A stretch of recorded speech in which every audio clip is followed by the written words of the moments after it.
Bismillahirrahmanirrahim. Assalamualaikum warahmatullahi wabarakatuh. Alhamdulillah. Alhamdulillahilladzi nawwir qulubana binuri ma'rifati wal yakin wa adkhilna ma'al awliya'i was sholihin. Wassalatu wassalamu ala sayyidina Muhammadin nabi sayyidil mursalin wa ala alihi wa sahbihi rasulillahi ajma'in. Faqala Allah ta'ala bil Qur'anil Karim, A'udzu billahi minasyaitonir rajim. Bismillahirrahmanirrahim. Sanurihim ayatina fil afaq wa fi anfusihim hatta yatabayyana lahum annahul haqq. Wa fil ardi ayatul lil mukminin wa fi anfusikum afala tubsirun. Awalam yatafakkaru fi anfusihim balil insanu ala nafsihi basyirah. Sadaqallahul azim. Bapak Ibu, saudara-saudara jamaah Tauhid Rabbani, para muhibbin dan para pencari Tuhan yang dirahmati Allah. Bila mana seorang arif billah atau ahlul kasab membahas zat dengan sifat, bahwa sesungguhnya zat dengan sifat itu sebenarnya adalah ahad, esa, satu dan tunggal. Karena zat dan sifat itu adalah ahad, esa, satu dan tunggal, maka diistilahkanlah kalimat itu dua yang tiada berpisah, dua yang tiada bercerai. Kenapa diistilahkan zat dengan sifat itu dengan bahasa dua yang tiada berpisah atau dua yang tiada bercerai? Karena sebenar-benarnya zat dengan sifat itu adalah tunggal, esa, dan satu. Karena dia adalah esa, tunggal, dan satu, maka dihantarkan bahasanya itu dengan bahasa kias dan perumpamaan. Nah, bahasa kias dan perumpamaan untuk menjelaskan zat dengan sifat dikatakanlah dua yang tiada berpisah atau dua yang tiada bercerai. Ya. Itu maknanya Bapak Ibu. Kita tidak boleh memisahkan zat dengan sifat. Kenapa kita tidak boleh memisahkan zat dengan sifat? Sebab zat dengan sifat itu adalah satu. Kalau satu, apa makna di balik pemahaman itu?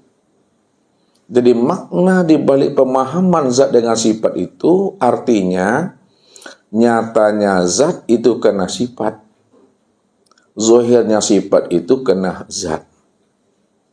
Kalaulah nyatanya zat itu kena sifat, zahirnya sifat itu kena zat, lalu mana yang dikatakan dengan sifat? Kalau dia memang itu esa, mana yang disebut namanya dengan sifat kalau itu dikatakan dia itu adalah ahad atau satu? Yang dikatakan sifat itu dalam pandangan hakikat adalah zat yang disifati. Kalaulah yang dikatakan sifat itu adalah zat yang disifati, itu maknanya kalau kita ingin melihat zat, lihatnya kepada sifat. Kenapa melihat zat itu lihatnya kepada sifat? Siapa sifat itu sebenarnya? Sifat itu yang dikatakan namanya tajalli daripada zat. Atau dikatakan juga bahwa sifat itu penampakan zat. Sifat itu penzohiran zat. Kalaulah sifat itu adalah tajalli daripada zat, penampakan zat, penzohiran zat, maka sifat itulah sebenarnya yang dikatakan bahagian daripada diri zat itu. Disitulah dijelaskan oleh Allah wa ja'alu lahu min ibadihi juz'an, bahwa sesungguhnya aku jadikan dirinya itu, sifat itu bahagian daripada diriku. Kalaulah dia itu bahagian daripada diriku, maka diriku itu yang dikatakan zat, bahagian daripada diriku itu yang disebut namanya sifat. Maka zat dengan sifat, sifat dengan zat tiada berpisah cerai. Dia esa, dia adalah ahad dan satu. Maka seorang arif billah mesti tajam pandangan hatinya itu untuk memandang zat yang telah wujud dan nyata pada sifat. Maka siapa yang tidak mampu memandang zat yang telah wujud dan nyata pada sifat, ini yang selalu Ustadz katakan adalah orang yang butuh sangi, Bapak Ibu. Ini yang disampaikan oleh Rasul. Man nazara ila say'in malam yarallaha bihi fahuwa batil. Barang siapa yang bisa dan mampu memandang kepada sesuatu, lalu dia tidak mampu memandang Allahnya yang wujud dan nyata pada sesuatu, itulah pandangan yang berdosa. Makanya mana yang dikatakan sesuatu? Yang dikatakan sesuatu itu, itulah yang disebut namanya dengan sifat itu. Kalaulah yang dikatakan sesuatu itu yang dikatakan sifat, padahal sifat itu tiada lain kenyataan daripada zat. Kalaulah sifat itu tiada lain kenyataan zat, maka sifat itulah sebenar-benarnya zat. Jadi dalam memahaminya, ya, pandangan zohir terpandang sifat, pandangan hati terpandang zat. Kenapa pandangan zohir terpandang sifat? Karena sifat itu telah wujud, sifat itu telah nyata. Kalaulah sifat itu telah wujud dan telah nyata, maka pandangan mata zohir hanya mampu memandang dan melihat segala yang tampak, segala yang wujud. Kalaulah mata zohir ini mampu memandang segala yang tampak, segala yang wujud, padahal yang tampak dan wujud yang dipandang oleh mata itu, itulah yang disebut namanya sifat.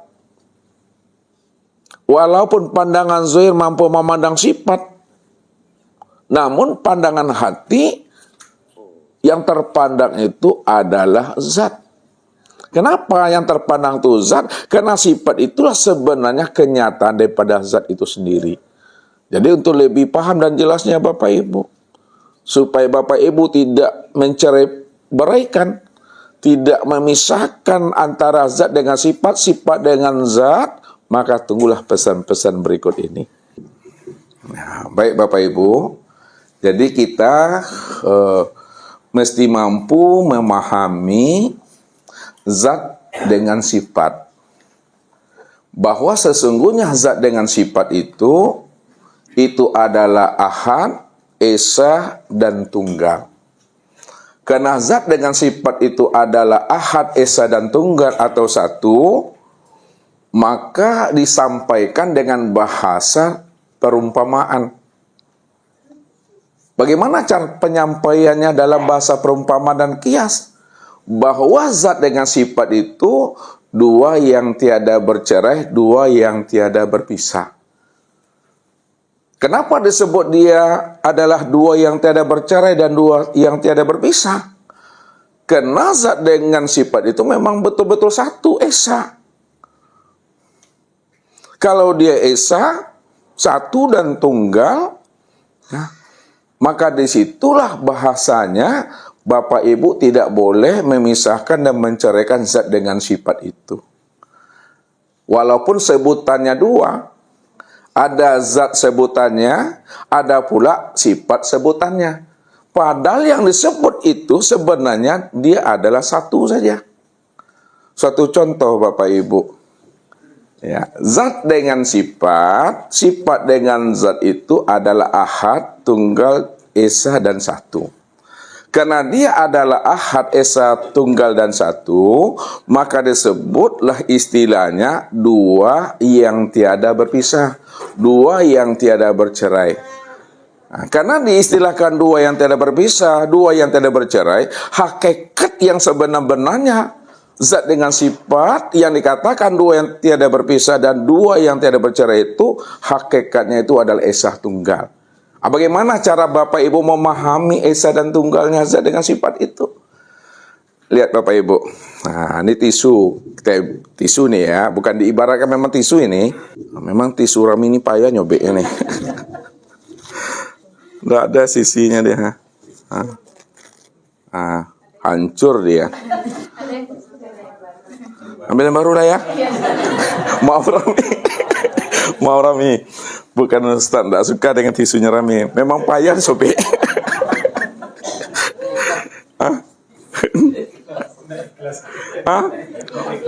Oh ikhlas dia.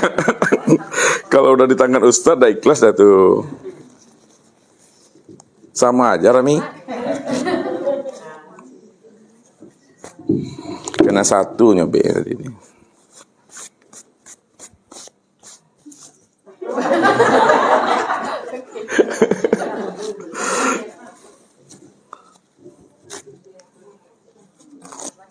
Gini aja Bapak Ibu ya.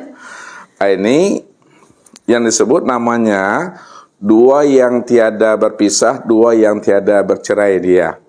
Sebutannya dua, namun hakikatnya satu, ya. Ini yang disebut namanya dengan zat, dan ini pula yang dikatakan namanya dengan sifat, ya. Sebelum dia disebut sifat, lihat, sebelum dia dikatakan sifat, maka dikatakanlah nama dirinya itu adalah zat. Apa sebabnya sebelum dikatakan sifat namanya itu adalah zat? Karena sifat itu tajali daripada zat. Sifat itu kenyataan zat. Sifat itu bahagian daripada diri zat. Jadi sebelum dia bertajali tisu ini, sebelum dia menzuhirkan dirinya, maka disebut zat. Namun setelah dia mentajalikan dirinya, apa tuh kalimat mentajalikan? Sebelum tisu itu mentajalikan, sebelum dia menzuhirkan dirinya, ya, itu zat. Namun setelah dia mentajalikan dirinya, maka disebut namanya dengan sifat. Inilah yang dikatakan dua yang tidak berpisah itu. Kalau ini dikatakan dua yang berpisah, zat dengan sifat, lalu mana yang dikatakan sifat? Nih. Yang dikatakan sifat itu adalah zat yang disifati. Kalaulah yang dikatakan sifat adalah zat yang disifati, maka sesungguhnya sifat itu tiada lain adalah zat itu sendiri. Nah, itu cara mempatrikannya. Kalau sifat ini kenyataan daripada zat, ya, maka sesungguhnya sifat inilah sebenar-benarnya zat itu. Pandangan zahir terlihat sifat. Pandangan zahir terlihat sifat. Pandangan batin terlihat zat. Maka pandanglah zatnya apa yang dipandang oleh mata. Kenapa yang dipandang oleh mata? Karena ini adalah tajalli daripada zat, maka sebenarnya mata ini mampu memandang zat sebenar-benarnya yang wujud dan yang nyata itu. Begitu cara memahaminya. Zat dengan sifat itu esa, tunggal, dan ahad. Jangan dibuat dua dia. Kalau dikatakan dua, dibuat dua, itu cara penjelasannya, cara menerangkannya. Ada zat, ada sifat. Padahal sifat itu bagian daripada zat.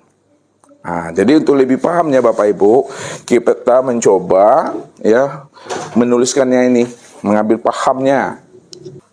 Zat dengan sifat, ya. Bahwa zat dengan sifat ini adalah ahad. Ahad atau satu. Kalaulah zat dengan sifat itu adalah ahad atau satu, ya, lalu mana yang dikatakan namanya dengan sifat? Yang dikatakan sifat itu adalah tajali daripada zat. Nah, nih yang dikatakan sifat ini tajali daripada zat. Tajali itu bahasa lainnya Bapak Ibu, itu namanya penampakan. Penampakan zat. Atau bahasa lainnya, tajali itu adalah copy paste daripada zat. Atau tajali itu bahasanya adalah duplikat. Tahu duplikat? Tahu, gambaran duplikat daripada zat. Atau sifat ini yang katakan tajali, itu yang dimaksud namanya adalah salinan daripada zat. Atau juga dibahasakan dengan bahasa kiasnya, ya, bahwa sifat itu adalah bayang-bayang zat. Bayang-bayang zat. Atau sifat itu dibahasakan adalah bahagian zat. Atau sifat itu disebut namanya cerminan zat. Nah, cermin. Itulah sebenarnya Bapak Ibu dalam memahami dan menjelaskan yang sebenar-benar sifat itu. Ya. Makanya sifat itu adalah tajali daripada zat. Tajali itu adalah penampakan diri zat maksudnya. Atau tajali itu copy paste zat, atau disebut duplikat zat, salinan, bayang-bayang, bahagian atau cermin untuk memandang diri zat. Jadi kita selalu paham kita, pandangan kita, ilmu kita selalu menguraikan akan sifat ini. Lupa kita memandang namanya zat ini Bapak Ibu. Sebenarnya walaupun kita memandang sifat, yang kita pandang itu adalah zat. Cuma untuk melihat zat secara langsung tidak bisa Bapak Ibu. Walaupun kita secara langsung tidak bisa memandang dan melihat zat, namun zat itu dengan sifatnya tidak pernah pula berpisah cerai. Jadi untuk memandang zatnya ya lihatlah kepada sifat. Sifat inilah kenyataan daripada zat itu. Karena dia itu esa. Contoh lagi Bapak Ibu. Ini apa namanya nih Bapak Ibu? Papan tulis ya. Warnanya apa? Putih. Pertanyaan Ustadz, papan tulis itu disebut apa namanya bagi warna putih, dan warna putih itu apa pula sebutannya bagi papan tulis? Nah, contoh, warna putih ini apa, zat atau sifat? Ustadz bimbing aja langsung. Warna putih. Warna putih itu sifat, ya. Sedangkan papan tulisnya zat. Berpisahkah papan tulis dengan warna putihnya? Nah, ketika Bapak Ibu memandang warna putih dari terplek ini, apanya yang terpandang sebenarnya? Papan tulis. Ketika kita memandang warna putih, yang terpandang itu papan tulis. Namun ketika Bapak Ibu ingin melihat papan tulis, yang terlihat itu apa? Putihnya. Makanya putih dengan papan tulis, dua yang tiada berpisah, dua yang tiada bercerai dia. Berarti dia ahad. Begitulah pandangan hati, pandangan rohani kita memandang zat dengan sifat itu. Ketika memandang sifat, sebenarnya pandang itu adalah zat. Jadi walaupun Bapak Ibu memandang sifat, tujuan yang sebenarnya yang dipandang daripada sifat itu apa sebenarnya? Zat inilah sebenarnya tujuan kita Bapak Ibu. Oh, ya. Jadi nggak berpisah deh Bapak Ibu. Ya, karena dia tidak berpisah, dikatakanlah dua yang tiada bercerai dia. Nah.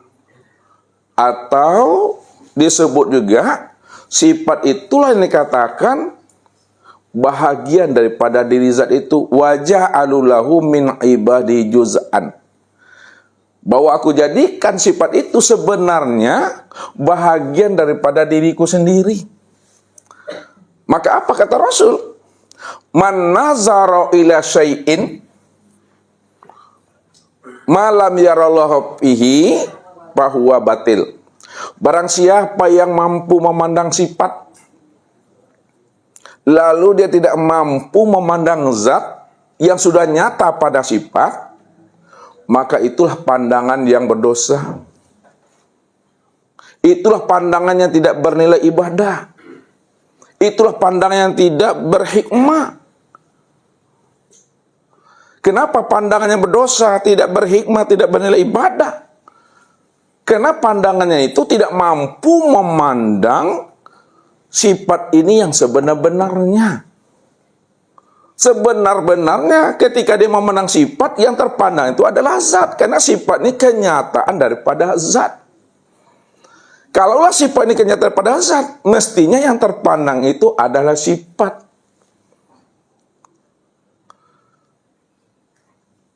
Disinilah kita mesti pahami.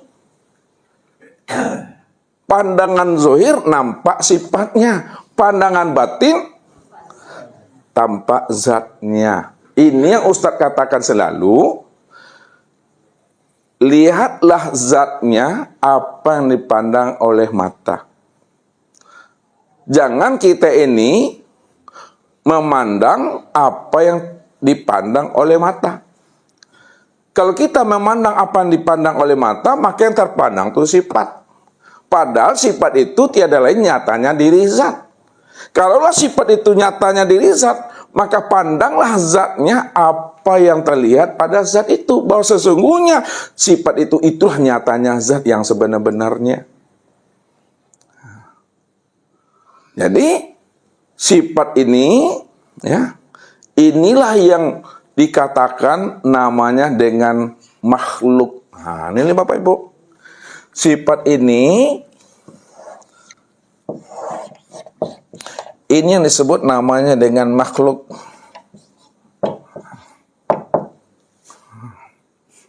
Sedangkan zat ini disebut namanya dengan kholik.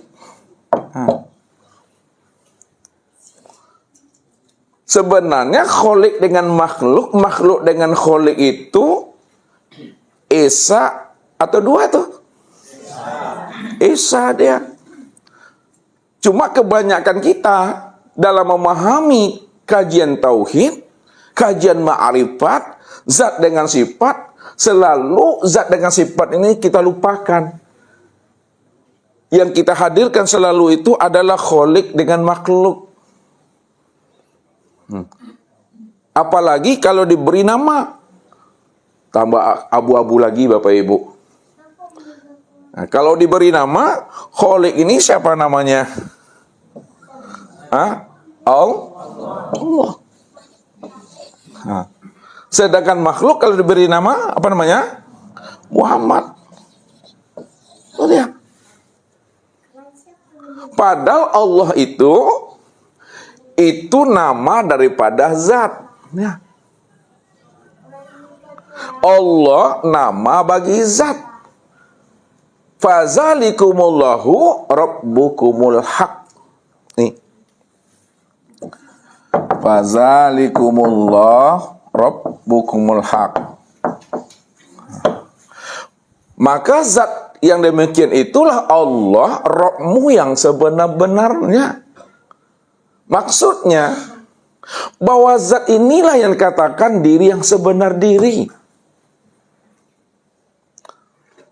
Ya. Zat itu yang dikatakan diri sejati. Zat itu yang disebut sejati diri. Zat itulah yang dikatakan namanya seakmal diri. Lalu siapa nama daripada seakmal diri? Itu adalah Allah. Cuma ketika diganti bahasa zat kepada namanya, bingung kita di situ. Ketika diganti nama sifat kepada Muhammadnya, tambah rancu lagi. Yang terbayang Muhammad bin Abdullah. Padahal yang kita bicarakan ini tentang diri Tuhan. Yang kita bicarakan ini tentang diri Tuhan, Bapak Ibu. Nah. Jadi kalau kita berbicara tentang diri Tuhan, tidak akan pernah lepas zat dengan sifat.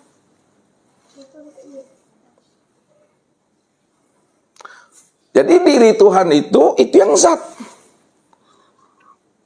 Kelakuan Tuhan itu yang disebut namanya sifat. Maka zat ini artinya adalah dirinya, diri. Sedangkan sifat itu artinya kelakuannya.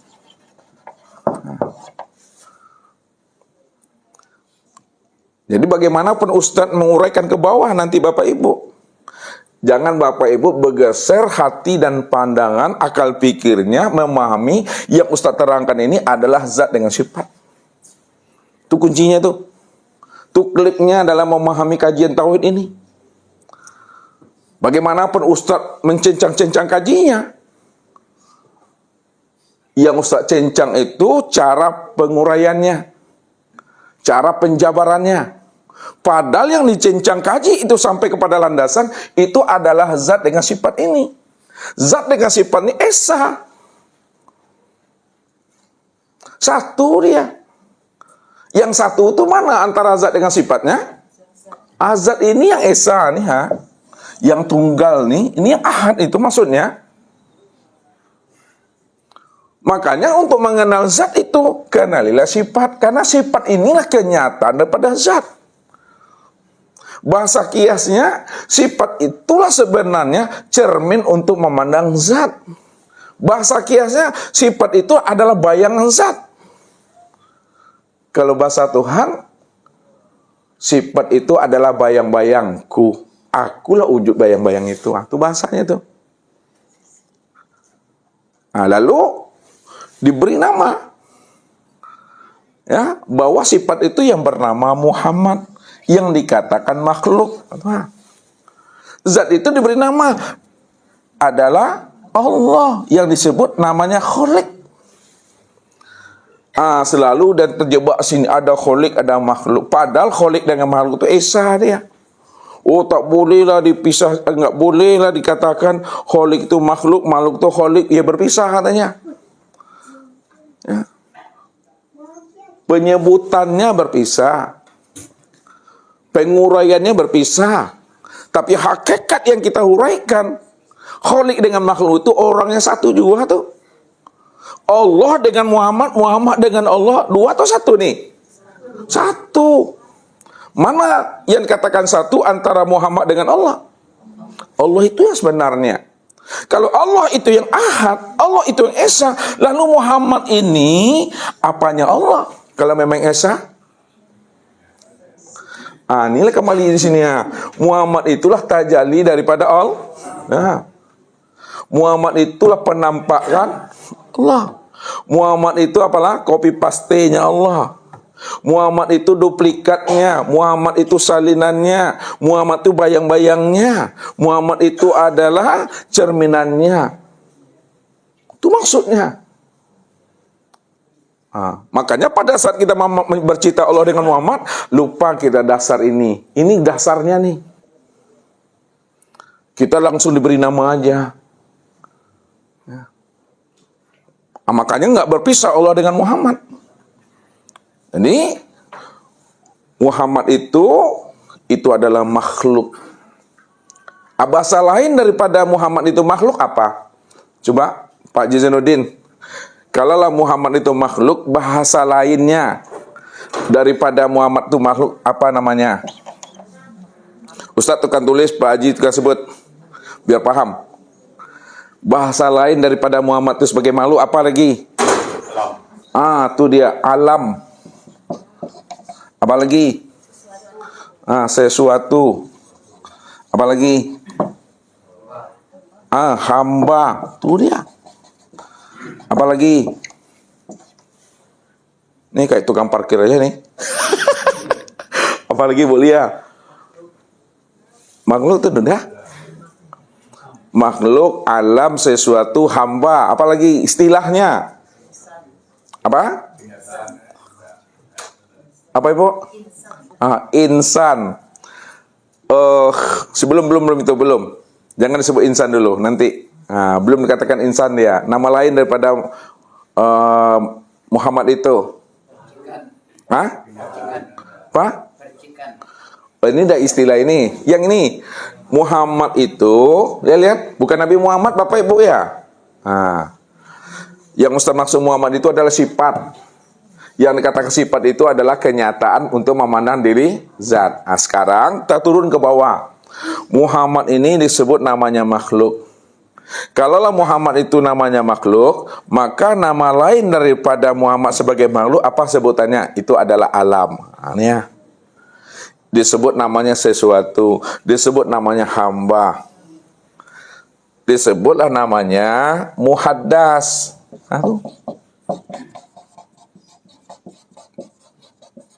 Apalagi?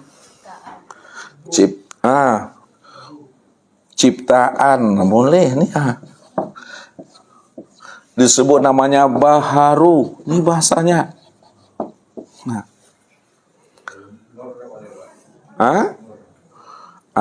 Kalau nur nanti di sini perginya tajalinya tadi. Itu nur, ya. Nanti Ustadz hilangkan kalimat nurnya supaya Bapak Ibu tidak rancu maminya. Belum ke sana, ya. Jadi Muhammad ini itu yang diistilahkan dengan makhluk. Muhammad yang disebut namanya dengan alam. Muhammad disebut namanya sesuatu. Muhammad ini disebut namanya dengan hamba. Muhammad ini disebut namanya muhaddas. Muhammad ini yang disebut namanya ciptaan. Muhammad ini yang disebut namanya baharu. Naikkan ke atas lagi, tarkikkan ke atas. Muhammad ini sebenarnya siapa nih Khalifah? Yang dikatakan Muhammad ini siapa sebenarnya? Ibu, Ustaz urut. Siapa sebenarnya Muhammad? Ini kan dari istilah tadi tuh. Muhammad makhluk, Muhammad alam, Muhammad sesuatu, Muhammad hamba. Sebenarnya Muhammad ini siapa nih? Sifat. Muhammad ini adalah sebutannya adalah sifat. Di sini kita banyak yang panjang-panjang lalek memahaminya. Karena pemecahnya ke bawah ini ya. Padahal walaupun namanya bermacam-macam, yang disebut itu sifat tuh. Ya. Api, angin, air, tanah itu sifat tuh. Itu tambah halus lagi kajinya. Ya. Kalau Bapak Ibu tidak bingung, Ustaz katakanlah sifat itu namanya nur. Yang dibilang Pak Haji itu. Nih, yang selalu Ustaz antarkan nih, bahasanya nur. Bukan nur aini Bapak Ibu, nur. Itu dia. Nur inilah disebut tajalli. Kalaulah nur itu dikatakan tajalli, nur itu tajalli dari siapa? Tajalli daripada Allah. Tajalli daripada Allah yang dikatakan zat, itu tajalli, yaitu yang disebut namanya dengan sifat. Nur itulah yang sifat itu. Jadi ini dasarnya. Zat dengan sifat ini memahaminya. Ini penguraiannya, ini pemecahan ilmunya. Ya. Dipecah ilmunya, disebut namanya nur, tajalli, penampakan cerminan. Semuanya ini, penampakan cerminan salinan, itu disebut namanya makhluk. Alam, sesuatu, hamba, muhaddas, baharu, ciptaan. Nama daripada tajalli ini, itu yang disebut namanya Muhammad. Itu dia. Sedangkan Allah itu disebut namanya sebagai Khalik. Kalau kholik lawannya apa? Makhluk. Ini dia pasangannya. Kalau kholik itu adalah Allah, lalu makhluk itu siapa? Muhammad. Maka pasangan Allah siapa? Muhammad. Pasangan zat siapa? Pasangan diri apa? Kelakuannya dia. Pusing Bapak Ibu memahaminya tuh? Pusing atau tidak? Pusing? Amal tahu, Wak. Tidak ada tujuan Ustaz membuat Bapak Ibu pusing, paning-paning lele. Tujuan Ustaz menghantarkan bagaimana semudah-mudahnya Bapak Ibu mesti mampu memahaminya ini. Itulah gunanya murabi. Itulah gunanya pembimbing. Jadi seorang murabi, seorang pembimbing, dia mau dan mampu menjadikan dirinya ini sebagai juru masak kokinya, menghidangkan makanan itu bagaimana hidangan itu enak dan nikmat dimakan. Bagaimana seorang murabi itu mampu membimbing jamaahnya, bagaimana jamaahnya mampu memahami tentang rahasia Allah itu yang sesungguhnya. Lalu dia diberi kemudahan. Walaupun Ustaz memberikan kemudahan dalam menjabarkan ilmunya, namun pahamnya itu Allah yang beri. Pahamnya Allah yang beri. Walaupun Bapak Ibu mencoba untuk memahaminya, tapi pahamnya itu datang daripada Allah. Itu yang disebut namanya anugerah Allah. Faman yahdillah fahuwal muhtadi. Wa may yudlil falan tajida lahu waliyan mursida. Barang siapa aku beri dia hidayah, itu maksudnya barang siapa yang aku tuntun, aku bimbing, aku bukakan rahasia aku kepada dirinya, aku pahamkan dia siapa aku ini, disitulah dia paham dan mengerti siapa aku yang sebenar-benarnya dan siapa pula dirinya yang sesungguhnya. Apa huwal muhtadi, dialah orang yang mendapat petunjuk itu. Wa may yudlil falan tajidalahu waliyan mursida. Barang siapa yang tidak aku beri hidayah dan petunjuk, tidak aku beri kepadanya pemahaman, keyakinan, kemanapun dia pergi minta pemahaman, minta keyakinan, tidak ada satupun makhluk yang mampu memberikan keyakinan dan kepahaman. Karena yang bisa memberikan keyakinan dan kepahaman itu adalah waliyan mursyida. Wali mursyid. Wali mursyid itu bukan tuan guru. Wali mursyid itu bukan pembimbing. Wali mursyid itu tiada lain adalah Allah Azza wa Jalla. Allah itulah wali mursyid. Bukti Allah sebagai wali mursyid, yahdi mayasya wa yadilu mayasya. Aku beri dia petunjuk bagi yang kukehendaki. Aku tutup baginya petunjuk juga bagi yang aku kehendaki, kata Allah. Rupanya Allah itulah sebagai hijab yang sejati itu. Allah itu sebagai hijab yang sejati. Karena dia ada sebagai hijab yang sejati, ya, maka dialah sebenarnya ia memberikan pemahaman itu kepada hamba yang dia pilih dan hamba yang dia kehendaki itu. Ini memahaminya Bapak Ibu.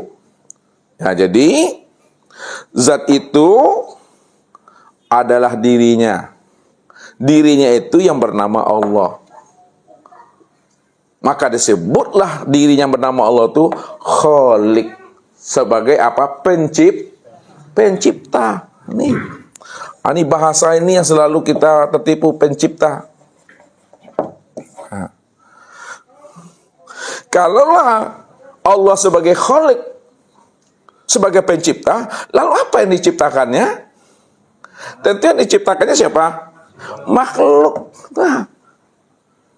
Ini bahasanya nih, bahasa ini lagi. Yang diciptakannya makhluk. Siapa nama makhluk itu? Muhammad. Bagi orang yang tidak paham, Gampang kali dia menyamakan Allah dengan Muhammad, Muhammad dengan Allah, Allah dengan hambanya, Allah dengan makhluknya. Karena mereka tidak mampu memahami antara zat dengan sifat. Karena dia tidak mampu memahami zat dengan sifat. Ya, padahal sifat dengan zat, zat dengan sifat itu esa, maka dibuatnya lah dua di situ. Zat ya zat, sifat ya sifat. Sifat tidak pernah jadi zat, zat nggak pernah jadi sifat. Allah tak pernah jadi makhluk, makhluk tak pernah jadi Allah. Ya salah memahaminya. Karena pandangannya tadi itu belum ahad. Pandangannya itu belum esa. Tapi kalau pandangannya sudah esa, barulah dia bisa memahami apa yang disampaikan oleh orang-orang arif billah, oleh orang-orang arifin.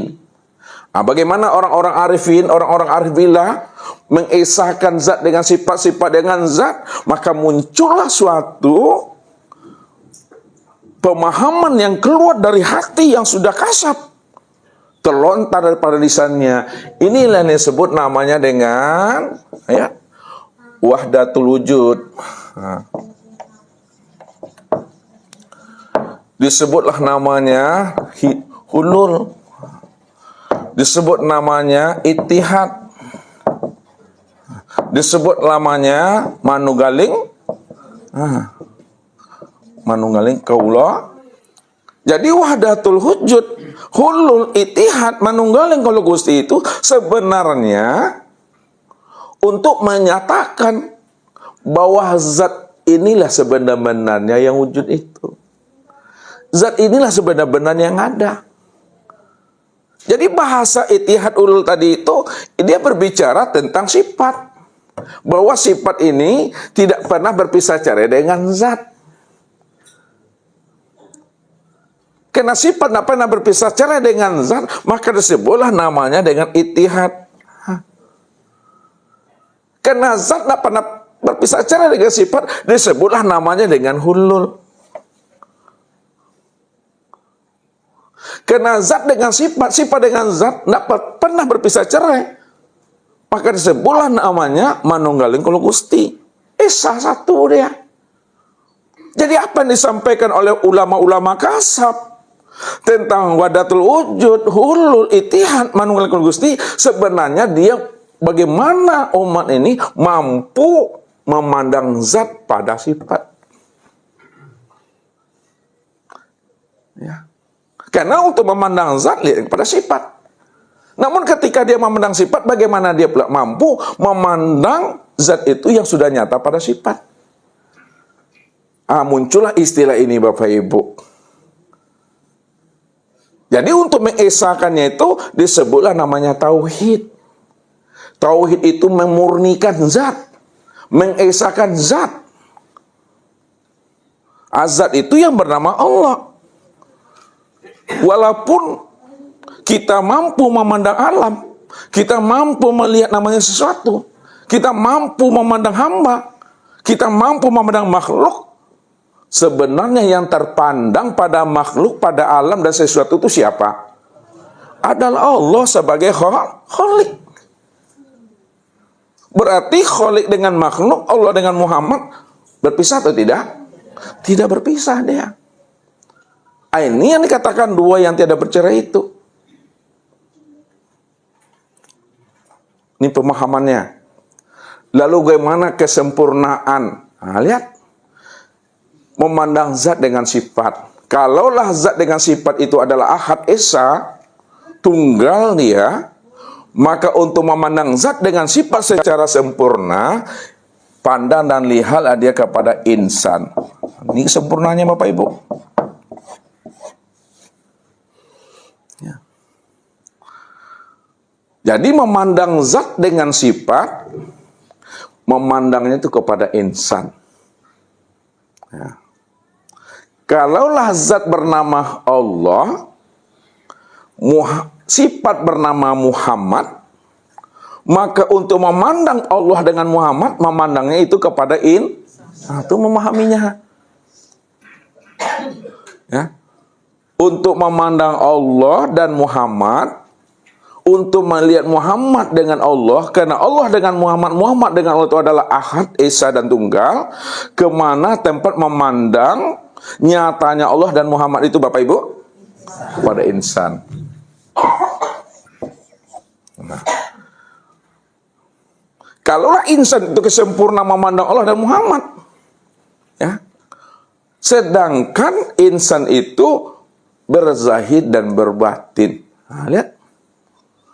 Insan itu ada zohirnya dan insan itu ada batinnya. Kalaulah insan itu berzohir dan berbatin, zahirnya insan itu maka nyata pada, nah ini dia tubuh, ini yang dimaksud oleh Khalifah tadi ini. Sedangkan batinnya insan itu nyata pada ruh.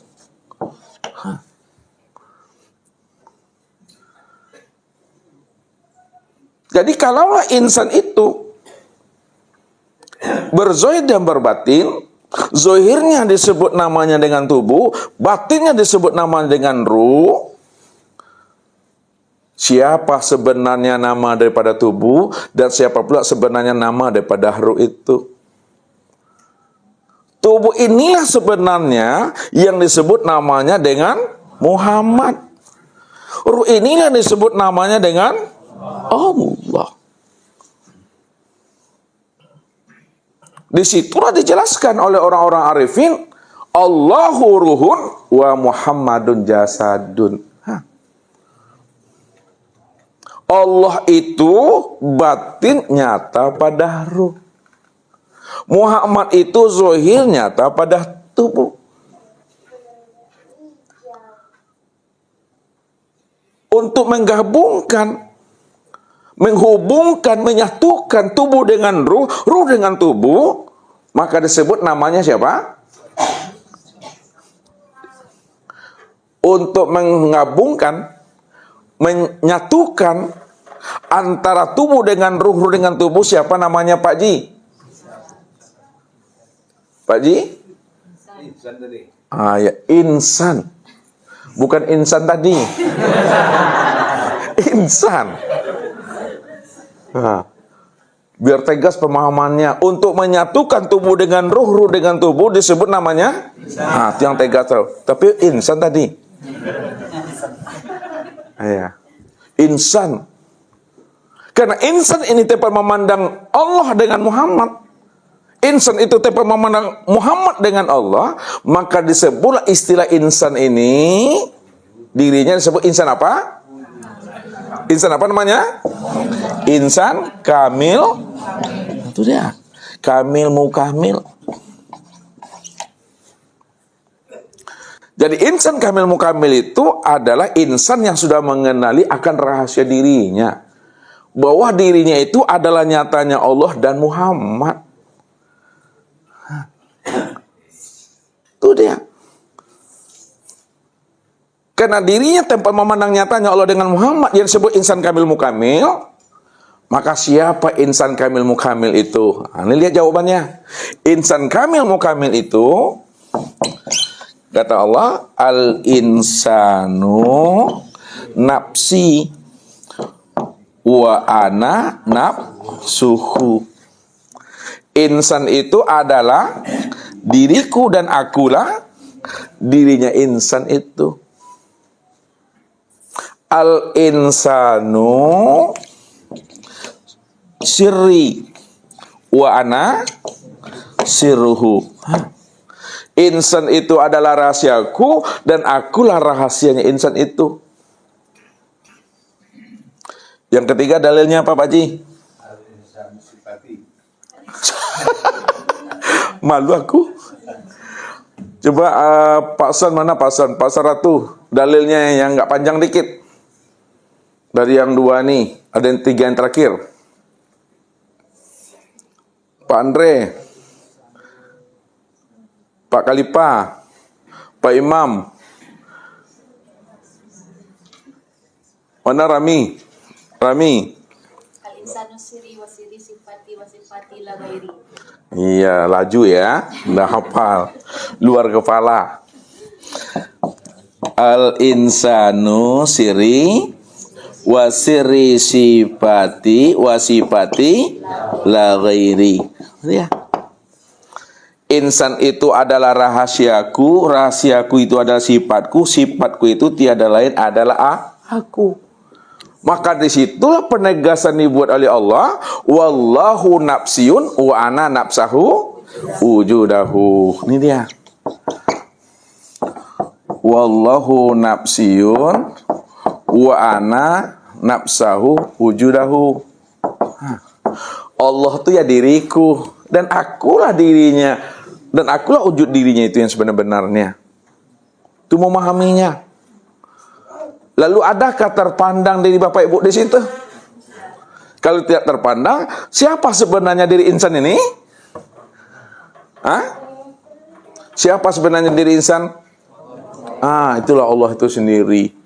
Kalau udah paham Bapak Ibu bahwa Allah itu sendiri, maka rahasiakanlah diri Allah itu pada insan. Janganlah disebut Allah itu insan, janganlah dikatakan insan itu Allah. Ini turunnya ke bawah lagi. Kadang kalimat itu pula yang membuat Bapak Ibu ragu jadinya. Ya, padahal tadi udah mantap pahamnya. Lalu apa kata Ustaz? Rahasiakanlah diri Allah itu pada insan. Jangan disebut Allah itu insan, jangan dikatakan insan itu Allah. Kok berubah lagi Ustaz? Inilah arif dan bijaknya kita menghantarkan kaji. Tapi kalau selama-lamanya kita hantarkan seperti itu, makin tak jelas nanti makna yang sebenarnya. Ya. Katakanlah sebenarnya bahwa insan itulah wujud nyatanya diri Allah secara sempurna. Cuma kalau disampaikan bahwa insan itulah wujud nyatanya Allah secara sempurna, tagagau aku. Lalu tahu tagagau? Gampang memahaminya. Sebetulnya tidak perlu tagagau, tidak perlu gampang. Kenapa tidak perlu gampang? Tak perlu tagagau. Karena memang Allah cuma satu-satunya. Adakah dua Tuhan dalam hidup ini? Nggak ada. Jadi kalau tidak ada dua Tuhan dalam hidup ini, berarti kita ini bertuhankan dengan Tuhan yang satu. Wa ilahukum ilahun wahid. Bahwa Tuhannya kita adalah Tuhan yang esa. Itu cara menghantarkannya. Nah, kalaulah Tuhan kita Tuhan yang esa, siapa namanya? Itulah Allah. Siapa sifat dan kelakuannya? Muhammad. Kemana tempat memandang zat dengan sifatnya? Kepada insan. Insan ini berzahir dan berbatin. Zahirnya nyata pada tubuh, batinnya nyata pada ruh. Maka tubuh itu siapa namanya, ruh itu siapa namanya? Tubuh bernama Muhammad, ruh bernama Allah. Berpisah atau tidak nih? Tidak, esa dia. Jadi untuk mengesakan, untuk memandang Allah dengan Muhammad, Muhammad dengan Allah, untuk memandang ruh dengan tubuh, tubuh dengan ruh, ini yang disebut insan nih dia. Ini Bapak Ibu. Disitulah rahasianya. Kalau kita ingin mengenal zat dan sifat, kenali insan. Ini yang pesan kali Rasul. Man arafa nafsahu faqad arafa rabbahu. Ini dia. Man arafa nafsahu faqad arafa rabbahu.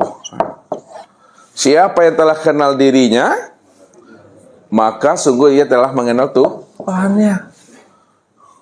Karena dirinya itulah wujud nyatanya Tuhan. Siapa yang kenal dirinya, kenal Tuhannya. Kenapa kenal diri, kenal Tuhan? Siapa diri Bapak Ibu? Ini kesini perginya. Siapa diri Bapak Ibu? Tajalli diri Tuhan. Apalagi? Penampakan. Apalagi? Copy paste. Apalagi? Duplikat. Apalagi salinan. Apalagi bayang-bayang. Apalagi bahagian. Apalagi cerminan. Wah. Itu rahasianya tuh. Nah, kalau kita udah paham bahwa diri kita itu tajalli, kenyataan penampakan daripada diri Tuhan, maka pantaslah kita kenal Tuhan. Karena diri kita inilah nyatanya diri Tuhan itu yang sesungguhnya. Namun siapa yang sudah terang memandang Tuhan, sudah terang dia memandang zat pada dirinya, apa kata Nabi? Man arofa robbahu fasadal jasad. Ya. Siapa yang sudah mengenal zat, ya, fasadal jasad, maka hilanglah dirinya. Kalau di sini adalah zat, maka hilang itu apa? Dihilanglah sifatnya. Wah. Tidak terpandang lagi sifat, yang terpandang adalah zat. Makanya kalau kita mengenal Allah, cukup zat saja lagi. Kalau zat itu namanya Allah, cukup Allah saja panggilannya lagi sebutnya. Jangan pula dibilang Allah itu sifat, Allah itu asma, Allah itu af'al. Padahal af'al, asma, sifat itu semuanya asalnya, terbitnya daripada zat. Kembalikan dia ke situ Bapak Ibu. Inilah pesan Rasul, kullu syai'in yarji'u ila asalihi. Ini dia. Kullu syai'in yarji'u ila asalihi. Tiap-tiap segala sesuatu kembalikan dia kepada asalnya. Asal daripada sifat itu apa? Ini dia asal dari sifat itu zat. Nah, sekarang sifat itu yang disebut namanya nur. Nah, asal daripada nur zat. Dia. Sifat itu disebut namanya makhluk. Sifat itu disebut namanya alam. Sifat itu disebut namanya sesuatu. Sifat itu disebut namanya baharu. Sifat itu disebut namanya muhaddas. Kembalikanlah makhluk baharu dan muhaddas itu. Kemana dikembalikan? Kepada zat. Zat itu siapa namanya? Allah. Rupanya yang hidup itu Allah. Itu dia. Itu cara penguraiannya Bapak Ibu. Ya. Lalu kesempurnaan memandang zat dengan sifat tadi itu, ini memandangnya pada insan. Lalu bagaimana cara kita mengungkapkan rahasia insan ini? Ya, lihat. Mengungkapkannya. Ini gambar insan ya. Kira-kira. Ya kan? Bagaimana kita mengungkapkan, membukakan rahasianya? Lihat. Bahwa ya, insan itu adalah kenyataan untuk memandang Allah dan Muhammad. Benar atau tidak Bapak Ibu tuh? Insan itu tempat memandang kenyataan Allah dan Muhammad. Kalaulah insan itu kenyataan tanpa memandang Allah dan Muhammad, ya, lalu bagaimana Bapak Ibu mengambil pahamnya, ya, Allah dengan Muhammad pada insan tadi? Kita lihat sifatnya Allah tadi, ya, 1, 2, 3, 4, 5, 6, 7. 1, 2, 3, 4, 5, 6, 7. Kita lihat yang pertama, sama. 2, basar. 3, kala 4, ilmu. 5, kudrat. 6, iradat. 7, ayat. Ini sifat apa namanya? Ma'ani. Lawan ma'ani apa? Ma'nawiyah. Sama pasangannya apa? Apa? Sami'un. Itu dia. Sami'un. Kalau basar? Basirun. Kalau kalam? Kalamun. Ulang lagi kelipah. Kalau kalam apa? Mutakalimun. Kalam tuh mutakalimun. Kalau ilmu alimun. Kalau kudrat qadirun. Kalau iradat muridun. Kalau hayat hayun. Lihat Cara mengambil pahamnya. Sama. Sama apa artinya? Mendengar. Itu terjemah ya. Pahamnya, sama itu maknanya itu, pahamnya yang mendengar. Nah, lihat, yang mendengar. Nah, siapa yang mendengar? Yang mendengar itu Allah. Nah, lihat. Basar artinya melihat. Maknanya yang melihat. Siapa yang melihat? Allah. Kalam maknanya yang berkata. Siapa yang berkata? Allah. Ilmu maknanya yang mengetahui. Siapa yang mengetahui? Allah. Kudrat, iradat, dan hayat apa maknanya? Yang kuasa, yang berkehendak, yang hidup. Siapa yang berkuasa, berkehendak, yang hidup? Allah. Ya. Kalaulah sama itu yang mendengar itu adalah Allah, lalu lawan daripada sama itu sami'. Nah, sami' apa maknanya Pak Ardi? Kenyataan yang mendengar. Alhamdulillah.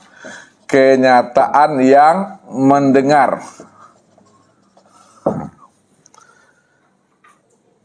Basirun, kenyataan. Nah, kenyataan yang melihat. Mutakalimun, kenyataan yang berkata. Alimun, kenyataan yang mengetahui. Kalau muridun, kodirun dulu ya. Kodirun, kenyataan yang berkuasa. Muridun, kenyataan yang berkehendak. Hayun, kenyataan yang hidup. Lihat. Kalaulah sami'un kenyataan yang mendengar, sedangkan yang mendengar siapa tadi? Nah, kalaulah sami' itu kenyataan yang mendengar itu adalah Allah, maka sami' itu kenyataan yang mendengar, kenyataan tempat memandang Allah itu, kenyataan untuk melihat diri Allah itu yang disebut namanya dengan Muhammad. Tuh Bapak Ibu. Sama yang mendengar yaitu Allah. Sami' kenyataan yang mendengar itu yang disebut namanya Muhammad. Apa maksudnya itu? Sama yang mendengar Allah. Sami' kenyataan yang mendengar itu yang bernama Muhammad. Makanya Muhammad ini disebut kenyataan yang mendengar. Yang mendengar siapa tadi?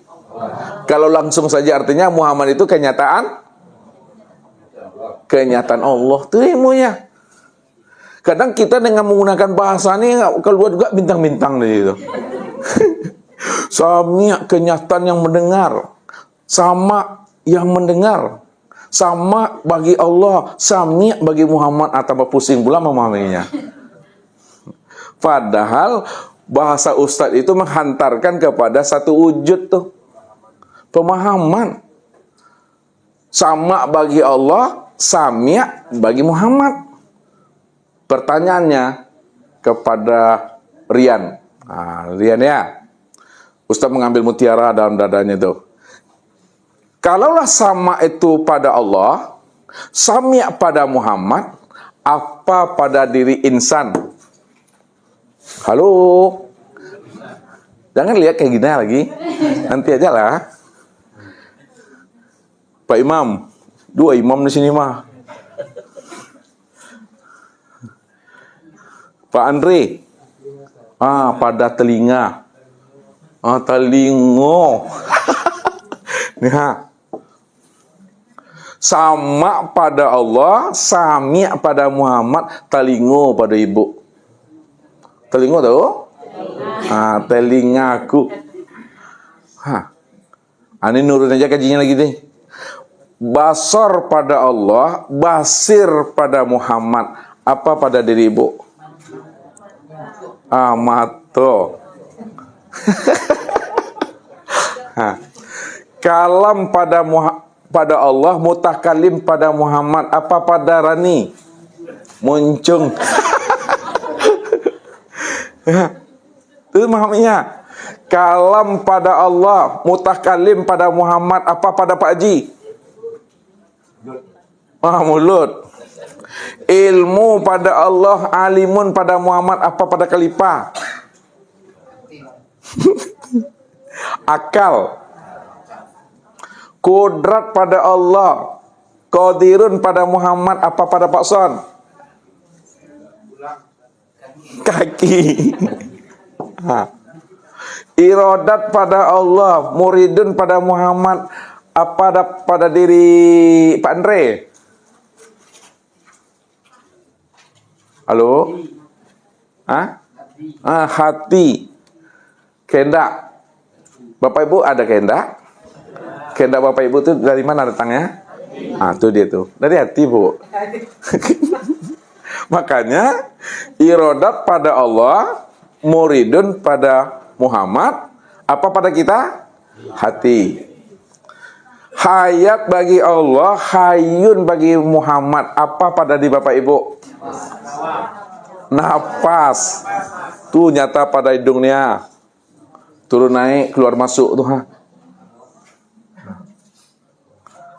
Makanya ketika insan ini tempat memandang nyatanya Allah dan Muhammad, ya, berzahid dan berbatin, maka disebutlah istilah daripada insan ini ainullah. Atau nama lainnya wujudul, atau nama lainnya hakikatullah. Ainullah artinya apa maksudnya Ibu Lia, nyatanya Allah tuh? Insan tuh nyatanya Allah, apa maksudnya? Maksudnya, maknanya daripada ainullah itu apa? Bahwa insan itu ainullah, maksud yang sebenarnya apa? Itu yang tanya. Itu terjemahnya tuh. Anak Mak Wo, kalau lupa nama. Bu si Ani. Ani kan? Udah masak lontongnya. Ani, apa maksudnya ainullah tuh? Oh pas, mantap. Ibu kacamata kita pakai ini yang jilbab hitam nih. Ya Ibu. Ibu apa namanya Ibu? Ya Ibu. Ibu Santi ya. Jangan ditanggal lagi kacamatanya. Biar tahu bedanya. Apa maksud pahamnya bahwa insan itu ainullah? Kenyataan Allah pada insan. Ya, itu terjemah. Makna yang sebenarnya. Bu Wi ganti lagi. Nah, ini ainullah aja dulu. Kenyataan sifat Allah.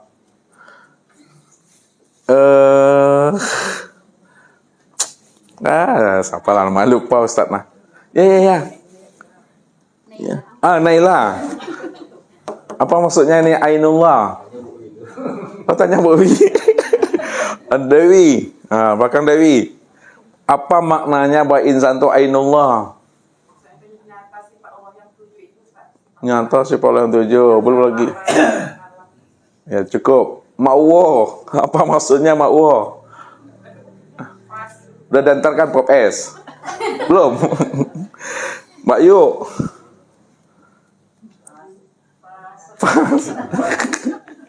Rahmi. Balik lagi Rahmi. Lagi. Siapa? Apa lagi? Tempat memandang nyatanya wujud Allah. Ya tempat melihat nyatanya Allah secara sempurna. Aduh Pak Ben juga. Hilang panik Pak Ben bertukang itu mah. Ainullah itu, insan itu dikatakan ainullah karena insan itulah kesempurnaan memandang wujud nyatanya Allah itu. Itu rahasianya. Atau wujudullah. Insan itu wujudullah. Maksudnya, maknanya insan itu wujudullah, tempat memandang dan melihat nyatanya Allah secara sempurna. Ini yang selalu Ustaz katakan.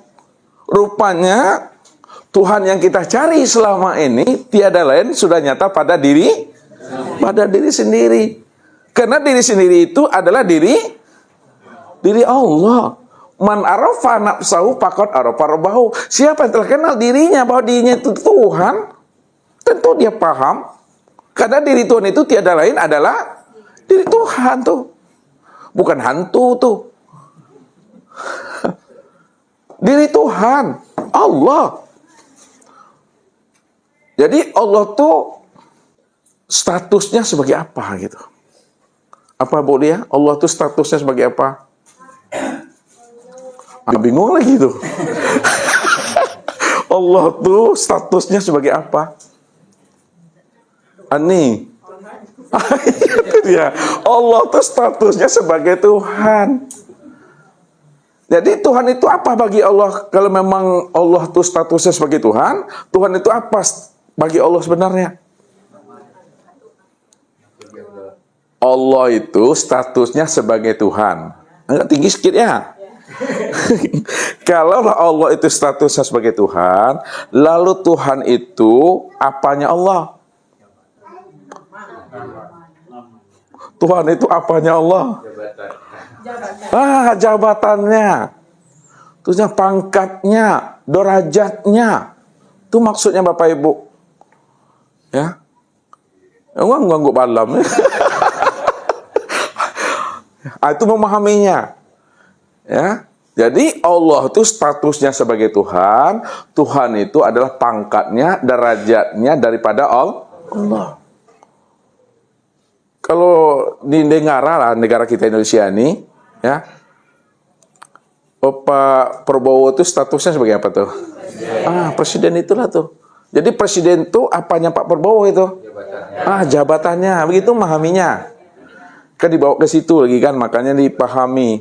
Nggak akan bertambah beban Bapak Ibu, takut.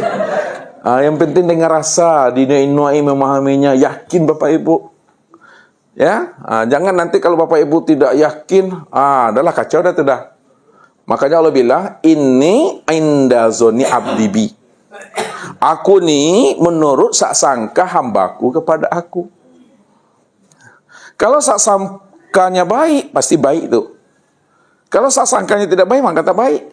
Kalau dia ragu dia tentang aku, ragu dah tuh. Tapi kalau dia yakin, yakin dah tuh sebenarnya itu. Jadi kalau tidak paham, jangan dibilang ilmu ini salah atau sesat. Karena belum ada anugerah Allah yang Allah berikan kepada diri kita. Oleh karena itu, minta anugerah Allah, minta hidayah Allah. Begitu memahaminya. Ya, karena kita ini belum mampu memahaminya. Bukan berarti ilmu itu salah atau sesat. Itu mesti dipahami. Disitulah Rasul mengatakan, man kasura ilmuhu qala inkaru. Barang siapa yang wawasannya dalam, dia telah mendapatkan ilmu laduni, dia telah mendapatkan ilmu hikmah, dia telah mendapatkan ilmu kasab, maka sedikit kemungkinan bagi dirinya untuk membantah. Bahkan sebaliknya tidak pernah membantah. Jadi kalau orang sudah mendapatkan ilmu kasab, sudah mendapatkan ilmu ma'rifat, sudah mendapatkan hidayah dan petunjuk, maka tak ada lagi sebesar zarah kebimbangan dan keraguan bagi dirinya. Bulenya memanglah benar-benar bisa diguliangkan. Picaklah benar-benar bisa dilayangkan. Tapi kalau bulenya itu lempas lah itu, lempanua bulenya, basisi, basandiang, banyak ke berjalan. Empah-empah itu. Tengoklah ban motor. Kalau kempesnya dilacak je. Apa dia itu? Ganggu. Baru laju jalannya cigin lagi. Baru apa bola-bule itu lah bisa digolongkan, doa picak lah bisa dilayangkan. Hati yang sudah mantap imannya, yang sudah sabit di dalamnya, insya Allah tuh sempurna tuh pemahamannya. Tapi sebaliknya kata Rasul, man qala ilmuhu kasurat tiraduhu. Barang siapa yang ilmunya sedikit, dia tidak mendapatkan ilmu kasab, dia tidak mendapatkan ilmu laduni, maka dialah sebenarnya orang yang nyinyir. Lalu tahu nyinyir? Yang paling banyak menyalah-nyalahkan, menyesat-nyesatkan. Ini sesat nih. Ya, ini ajaran apa nih? Ini ajaran panteisme nih. Ya, ini ajaran wadah wujud nih. Ini ajaran itihad ulul, sesat itu. Kenapa? Karena hatinya itu tertutup. Hati masih bakara. Hati masih banyak lumutnya. Dia yang paling banyak nyanya. Selalu menyalah-nyalahkan orang. Selalu menuding-nuding kafir, sesat, neraka. Karena ilmunya itu sedikit baru. Makanya Ustaz katakan, tetap kita selalu berhusnuzan.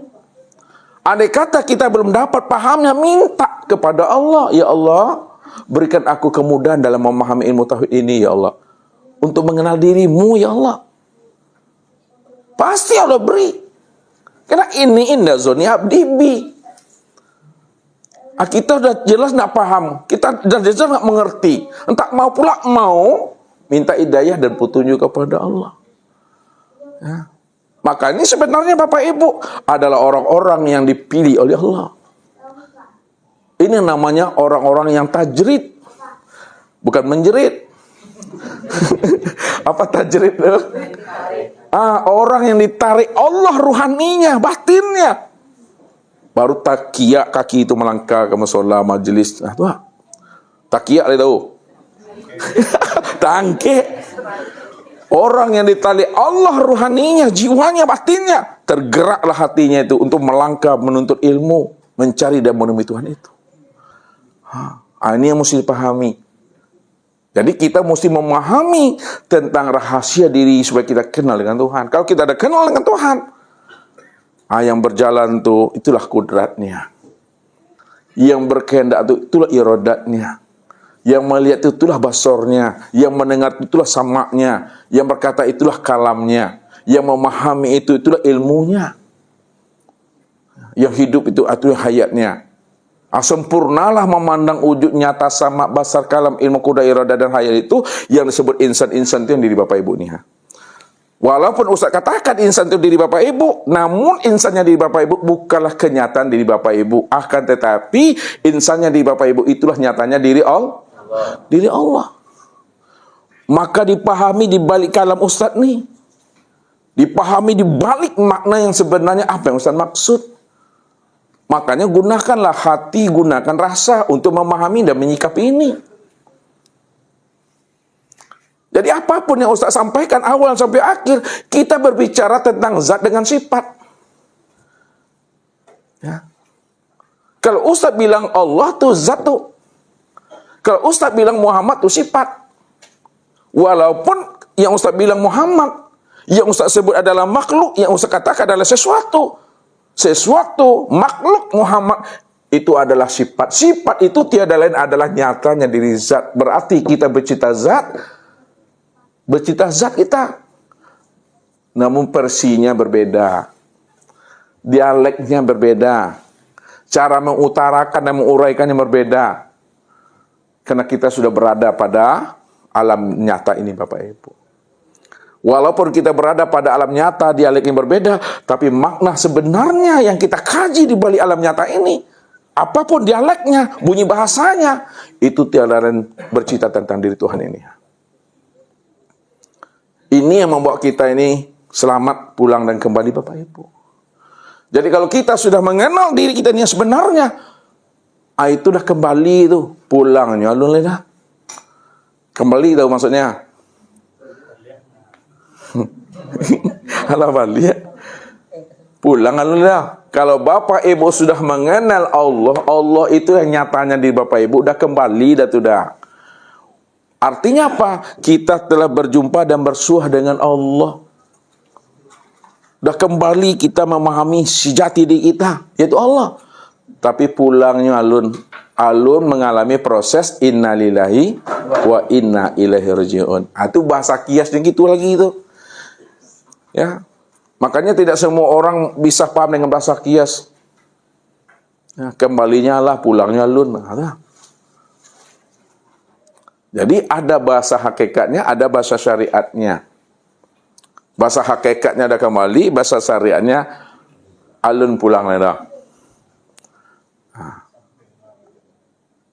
Baru pulang sempurna apabila dia telah mengalami proses namanya kematian itu. Sempurnalah zahir batin Bapak Ibu. Ya. Lalu kemana pulang dan kembalinya? Apakah pulang dan kembalinya Bapak Ibu nanti itu seperti menemui ayah bunda? Seperti kita menemui bos kita? Apa seperti itu pulang dan kembalinya Pak Haji? Ini hampir-hampir nih Pak Haji. Hah?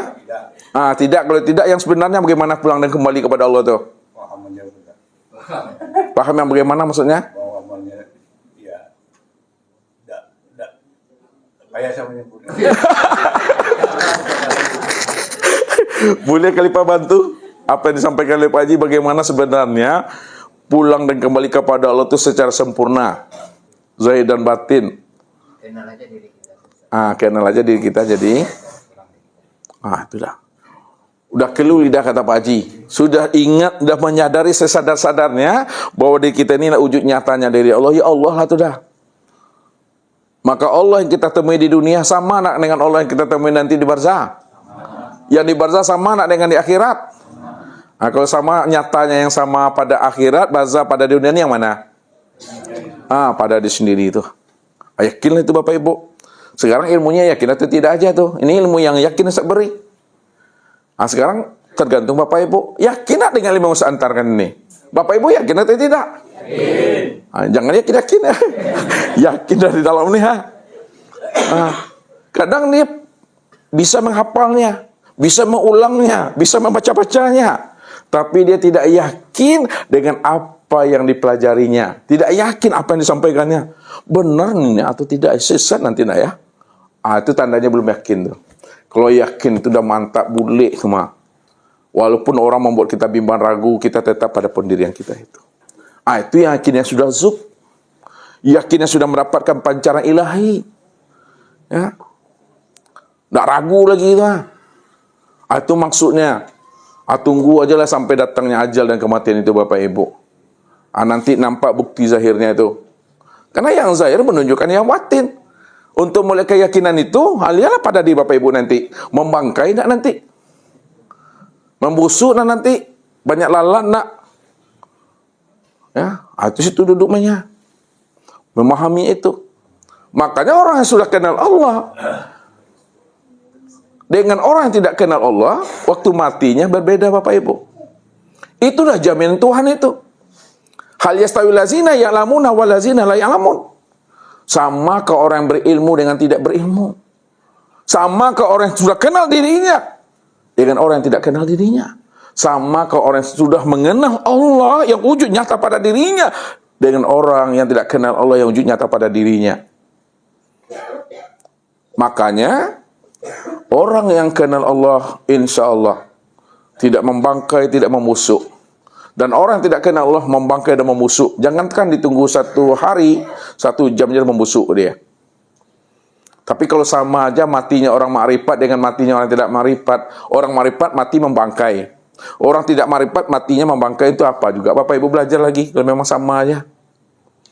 Ya. Kalau Allah sudah memberikan jawaban, jangan bimbang dan ragu itu. Sekarang masalahnya, apakah Bapak Ibu sudah benar makrifat kenal Allah atau belum? Atau pura-pura mengenal Allah? Itu nggak perlu dijawab itu. Nggak perlu dijawab, karena ilmu ini tidak ada pengakuan. Tidak boleh ngaku-ngaku. Cukup diam, sadari, pahami, dan imani. Buktikan dan jalani. Itu aja ilmunya. Kalau Bapak Ibu mengaku-ngaku makrifat, tanda belum makrifat. Sebab apa tahu Ustaz? Orang makrifat tidak pernah dia mengatakan dirinya makrifat. Orang yang tidak pernah mengatakan dirinya makrifat juga belum tentu makrifat. Orang yang sudah kenal Allah tak pernah dia mengaku-ngaku dia telah kenal Allah. Dan orang yang tidak pernah mengaku-ngaku kenal Allah juga belum tentu kenal Allah. Makanya kesempurnaan paham itu kala lisanahu la sautun wala harpun bil haqqi ilallah. Kelu lidah, tidak ada kata dan suara melainkan hanya Allah sajalah yang ada lagi. Dan itu pun tak boleh disebut hanya Allah saja yang ada lagi, tak boleh lagi disebut tuh. Diam saja Bapak Ibu yang sudah sadar dalam kepahaman dan keimanannya. Jalani ajalah. Ini yang selalu Ustaz bawa Ibu berpikir. Ya. Kalau kita sudah berada di Pekanbaru, Ya, andai kata ada anak bertanya sama bapak ibu, Bu, Ma, Ayah, ama yang kota Pekanbaru itu ayah ibu, bisa bapak ibu memberi jawabannya itu? Enggak. Kalau diberi jawabannya gimana tuh? Nanti lain yang dimintanya, lain pula yang ditunjuk. Bingung bapak ibu. Kalau bapak ibu sudah berada di kota Pekanbaru, karena bapak ibu udah paham kota Pekanbaru itu, ditanya orang juga lagi pada kita, mana yang kota Pekanbaru itu, sulit bagi bapak ibu menerangkannya. Itulah makna kala lisanau itu maksudnya. Tak ada lagi kata-kata yang bisa merangkaikannya. Tidak ada ilmu yang bisa menjabarkannya. Tidak ada bisa akal untuk menganalisanya. Nyaris diam, tiada terdengar lagi. Itu makrifat tuh. Itu yang Ustaz maksud melalui lisan Nabi itu. Man arafallah fahuwallah. Man arafallah kala lisanahu. Man arafallah fahuwallah. Nah. Wa man arafallah kala lisanahu. Barang siapa yang telah kenal Allah, memang Allah itu yang zat, Allah itu yang sifat, Allah itu yang wujud, Allah itu yang sama basar kalam ilmu kuda irada dan hayat.